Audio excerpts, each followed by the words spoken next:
तो इतने में सतवीर साहब गाली निकालते हैं। ये बोलते हैं साहब गाली क्यों निकाल रहे हो, मैंने तो साइन करने को बोला, साइन तो आपको करना ही को पड़ेगा। तो वो लेके तो इनको हाथ पे काट देते हैं। जी साहब का फ़ोन आता है, डी साहब जहाँ कहीं भी है तो उतर जाना, नहीं तेरे को आगे तू जाएगा मगर तेरे को घुसने नहीं देगा कोई, और तू अपने आप को क्या ज़्यादा गुंडा समझता है, इधर आ मैं तेरी हैकड़ी उतारता हूँ, तेरे को घर भेजता हूँ। मगर वो इतने पीड़ित थे, बोला अब मेरा ये सब मेरे को फंसा रहे हैं, जीने नहीं देंगे।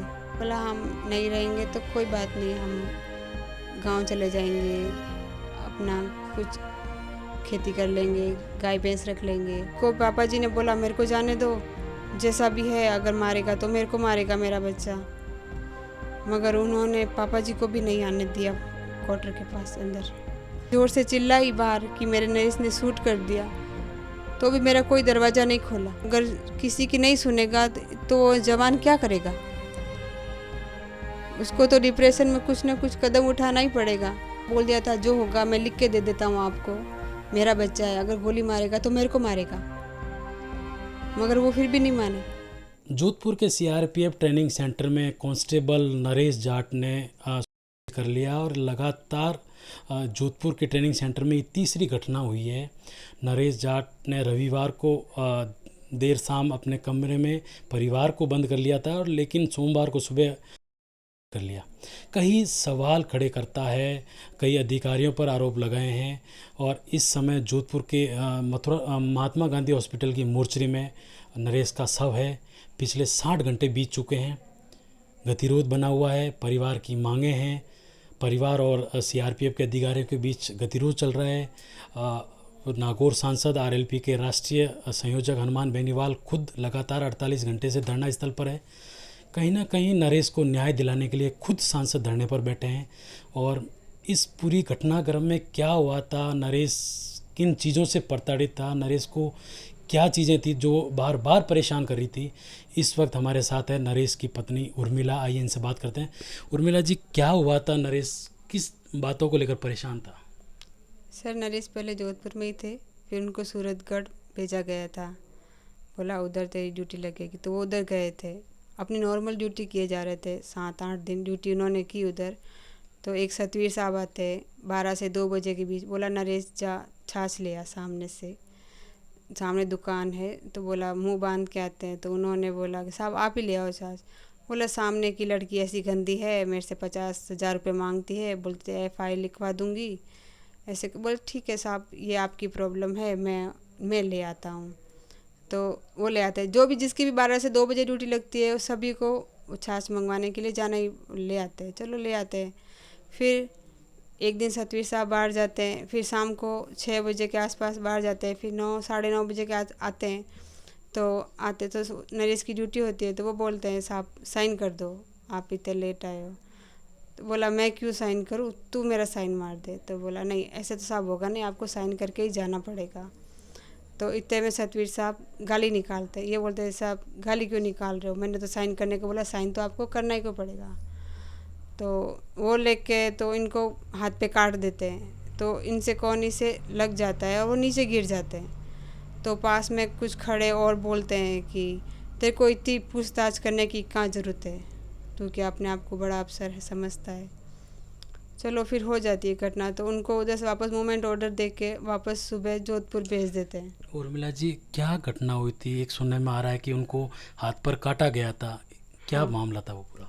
वही तो था जो बता रही हूँ कि उनको बोला कि साइन कर दे, तो उस वजह उस बंदे को गुस्सा आ जाता है और वो हाथ काट लेते हैं उनका, इतना हाथ काटते हैं कि पूरा बाहर निकल जाता है मांस। फिर भी चलो उनको अब अपना करते हैं और हो गया जो हो गया। फिर उनको सूरतगढ़ से वापस जोधपुर बोलते हैं, तो जोधपुर चला जा, तो सुबह वापस गाड़ी आती है तो अपना आ जाते हैं। फिर 2 दिन बाद में वही वापस उनको बोलते हैं कि नहीं तू वापस सूरतगढ़ जा। रात को 9 बजे फ़ोन आता है, तो वापस जाने के लिए चलो सर जाएंगे, सुबह 5 बजे वापस गाड़ी में बैठ के ट्रेन से वापस जाते हैं। बीच में जब नोखा जो नागौर से निकल के नोखा के आसपास होते हैं, फ़ोन आता है कि कहाँ है ना। बोला साहब अभी पता नहीं चल रहा है कौन सा स्टेशन आएगा। बोला जहाँ कहीं भी है आगे स्टेशन पे तो उतर जा, DIG साहब बोलते हैं। फिर डीआईजी साहब का फ़ोन आता है, डीआईजी साहब जहाँ कहीं भी है तो उतर जाना, नहीं तेरे को आगे तू जाएगा मगर तेरे को घुसने नहीं देगा कोई, और तू अपने आप को क्या ज़्यादा गुंडा समझता है, इधर आ मैं तेरी हैकड़ी उतारता हूँ, तेरे को घर भेजता हूँ। इस तरह का एक ऑडियो भी आया था जिसमें ये सब बोला गया है, जिससे भी नरेश तनाव में आ गया था, परेशान भी था इन सब डीआईजी को लेकर। फिर नरेश जब जोधपुर आया, जोधपुर आने के बाद जब डीआईजी से मिलने के लिए समय मांगा, तब क्या परेशानी हुई? सर उनको 9 बजे बुलाया जाता और 9 बजे वो जाते, बोला डीआईजी साहब से मिलना है। डीआईजी साहब ने बोला था आते ही तू मेरे से मिलेगा, तो उन्होंने आते ही अपना नाम लिखवा दिया, बोला मैं आ गया हूँ, डीआईजी साहब से मिलना है।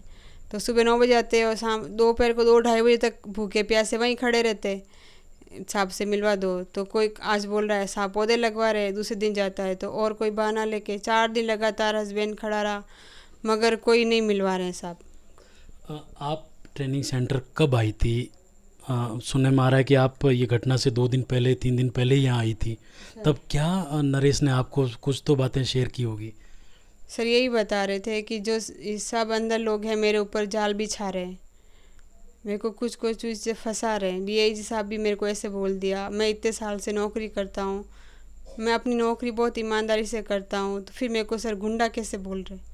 मैं गुंडा तो हूँ नहीं, जो मेरे को हथियार दे कर जब मैं नौकरी कर रहा हूँ तो मेरे को गुंडा कैसे बोल सकते हैं?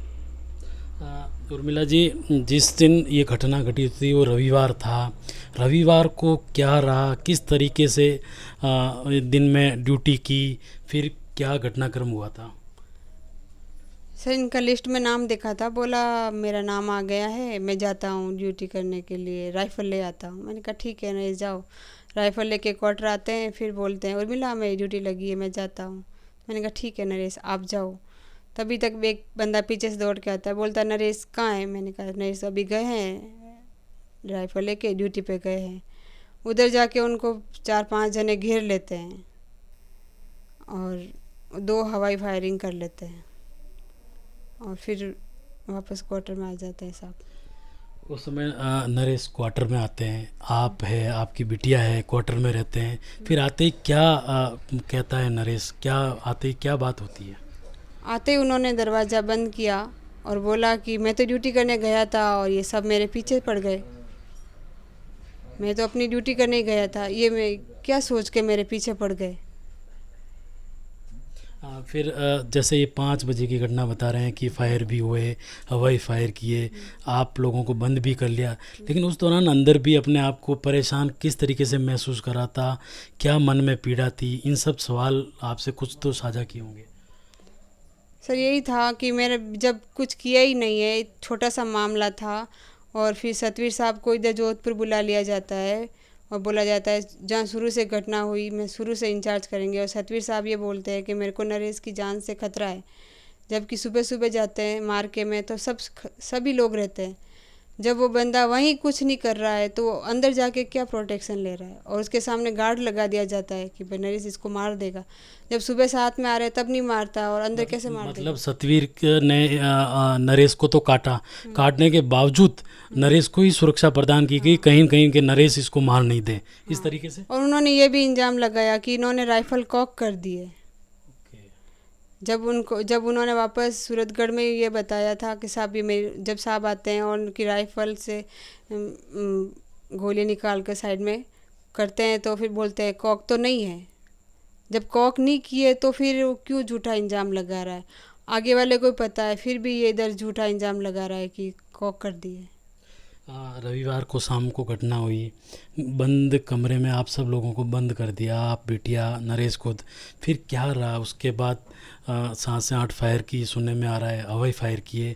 फिर अपने आप को क्या महसूस कर रहा था? क्या दिनचर्या रही? खाना खाया क्या उसने उसके बाद? जी सर, खाना तो हमने खाया था मगर वो इतने पीड़ित थे तो बोला अब मेरा ये सब मेरे को फंसा रहे हैं, जीने नहीं देंगे। तब आपने क्या कहा उसको? मैंने समझाया नरेश को, बोला हम नहीं रहेंगे तो कोई बात नहीं, हम गांव चले जाएंगे, अपना कुछ खेती कर लेंगे, गाय भैंस रख लेंगे, काम कर लेंगे। तो बोला मैं तो नौकरी के लिए हूँ ना, मैं नौकरी छोड़ के क्यों जाऊँ? जब मैं अपनी बराबर ईमानदारी से ड्यूटी कर रहा हूँ तो मैं क्यों छोड़ूँ अपना? फिर रात को नरेश सोया क्या आराम से? नहीं सोए क्या? रही रात भर क्या रहा? आप लोग भी थे साथ, किस तरीके से? हमारी रात बहुत मुश्किल से कटी। मैं भी बहुत रोई, नरेश को बहुत समझाया, मगर नरेश को समझ में नहीं आया। उनके बस यही था कि उनको लोग फंसा रहे, और डीआईजी साहब भी उनको गुंडा कह के बुला रहे। नरेश ने रात को पिता से भी बात किया, परिवार वालों से आप लोगों ने बात किया? फ़ोन आया क्या कुछ किस तरीके से समझाने के लिए? हाँ, परिवार वालों से समझाने के लिए फ़ोन आए। पापा जी भी आए हुए थे। पापा जी को भी जब सुबह हुई तो मेरी कनिका को बोला कि जा, पापा को फ़ोन आया तो बोला पापा जी आप ऊपर आ जाओ। कनिषा को मैं नीचे, पापा ने बोला कि मेरा बेटा क्वार्टर नहीं जानता, बोला कनिषा को भेजता हूँ, आप दूध की थैली ले आना, हम साथ में बैठ के चाय पीते हैं, आप आराम से आ जाओ।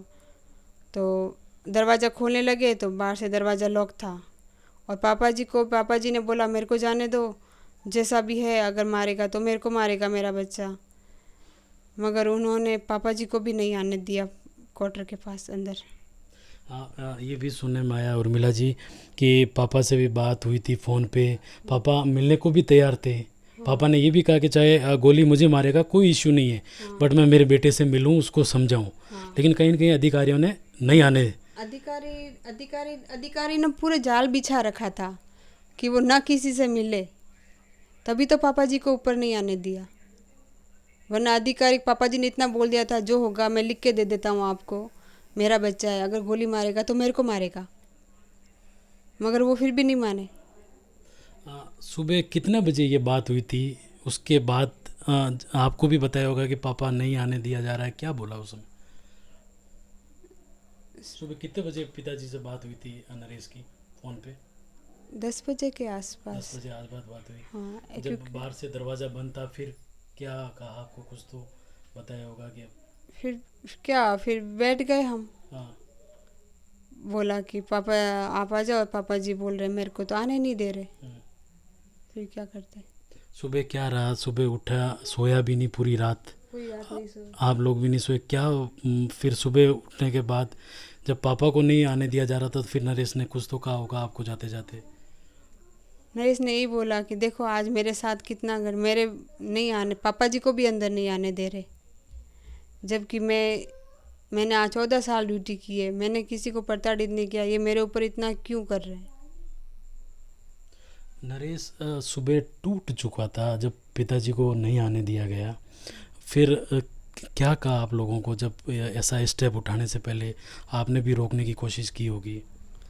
सर मैंने बहुत रोकने की कोशिश की, हर चीज़ का वास्ता दिया, मेरी छोटी बच्ची है, मगर वो बोला अब मेरा जीने का ही कोई फ़ायदा नहीं है,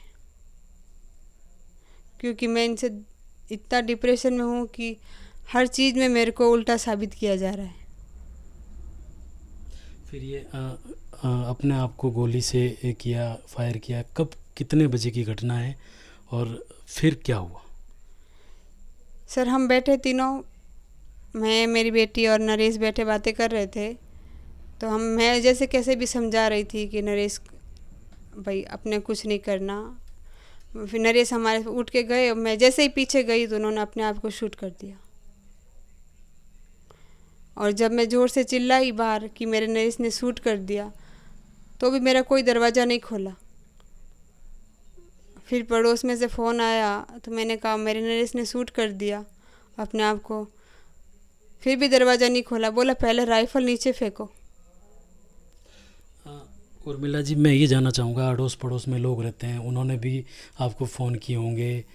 इस समय इतना ऐसा समय था कि आप लोगों को भी कहा होगा कि आप इसको समझाएं। पुलिस अधिकारी के किन्हीं के कॉल आए थे या सीआरपीएफ अधिकारी को कॉल आए कुछ बात करने के लिए या नरेश को समझाने के लिए आपके पास? सर आए थे कॉल, तो नरेश से बात कर ही रहे थे, वो किससे बात कर रहे थे ये तो मेरे को पता नहीं है। उर्मिला जी, नरेश जाते जाते कुछ सुसाइड नोट में भी लिखे गया है, बहुत कुछ चीज़ें जो मन में थी वो बताई है, लोगों पे जो स्टाफ थे उनके भी नाम है, किस तरीके से परेशान रहा, ऑडियो भी आए जो बात हुई है। ये सब के लिए कुछ तो आपको कह के गया होगा जाते जाते कि ये सब मेरे मोबाइल में है। एक वीडियो भी उसने जाने से पहले बना के अपनी मन की जो थी चीज़ें वो बाहर कही है, क्या था वो? सर उन्होंने जिस जिस लोगों ने से परेशान किया था उनके बारे में पूरा वीडियो बताया है, ये जोधपुर में बोला इतना शांत इलाका है, फिर भी इतने अफसर परेशान कर रहे हैं। 4 महीने पहले भी सांप ने खाई थी फांसी, फिर उससे पहले भी 1.5 साल पहले और किसी का सुसाइड हुआ था। अब बोला अब मेरा हो रहा है, मगर ये नहीं समझने वाले कर्मचारी। उर्मिला जी, जवान अब इस संसार में नहीं है, बहुत कुछ राज छोड़ गया। अब आप और आपकी बिटिया है, एक न्याय के लिए बैठे हैं। क्या उम्मीद है, क्या चाहती है सरकार से, किस तरीके का आप न्याय चाहती है? सर मेरा तो यही है कि मेरे को पेंशन मिले, मेरी बेटी को नौकरी मिले, और जो घटना मेरे साथ, मेरे पति को झूठे झूठे आरोप लगा के फंसाया जा रहा है, ऐसा किसी के साथ नहीं हो। अब सर अगर किसी की नहीं सुनेगा तो जवान क्या करेगा? उसको तो डिप्रेशन में कुछ ना कुछ कदम उठाना ही पड़ेगा। ये अफसर नीचे वाले क्यों नहीं मानते, क्यों नहीं बात, जब वो बोलते हैं कि बात करनी है तो क्यों नहीं बात करवाते? क्यों बंदे को 5-5 6-6 घंटे खड़े रख के परेशान करते हैं? क्या ऐसा होता तो आज नरेश दुनिया में होता, जान नहीं गंवानी पड़ती? क्या चीज़ें मन में रहेगी, आप ये सोचती है कि अगर ये होता तो आज नरेश संसार में होता? शायद ये जी साहब मिल लेते, कुछ होता तो शायद नहीं होता, मगर हमारी किस्मत में नहीं था तो अफसरों ने मिलने नहीं दिया। तो मन में तो यही है, अगर वो मिलने देते तो शायद ऐसा नहीं होता। देखिए, हमारे साथ एक्सक्लूसिव बातचीत करते हुए जो जवान नरेश है, उनकी पत्नी उर्मिला ने साफ तौर पर अधिकारियों पर प्रताड़ना के आरोप लगाए हैं कि जो सीआरपीएफ के अधिकारी थे, नहीं मिल रहे थे, जिनसे परेशान था, और नरेश को ये कदम उठाना पड़ा है। अब सीआरपीएफ की एडीजी हैं, खुद जोधपुर आ रही है, लगातार धरना पे स्थल पे परिवारजन बैठे हैं। राष्ट्रीय लोकतांत्रिक पार्टी के संयोजक हनुमान बेनीवाल खुद बैठे हैं। आरएलपी के प्रदेश अध्यक्ष पुखराज गर्ग समेत कई लोग धरना स्थल पर न्याय के लिए बैठे हैं। अब ये देखना होगा कि जवान नरेश की तरह और भी कोई सीआरपीएफ का जवान अपनी ज़िंदगी समाप्त नहीं करे, लेकिन अब न्याय कब मिलता है ये देखने वाली बात होगी। अशोक शर्मा, राजस्थान तक, राजौला, जोधपुर।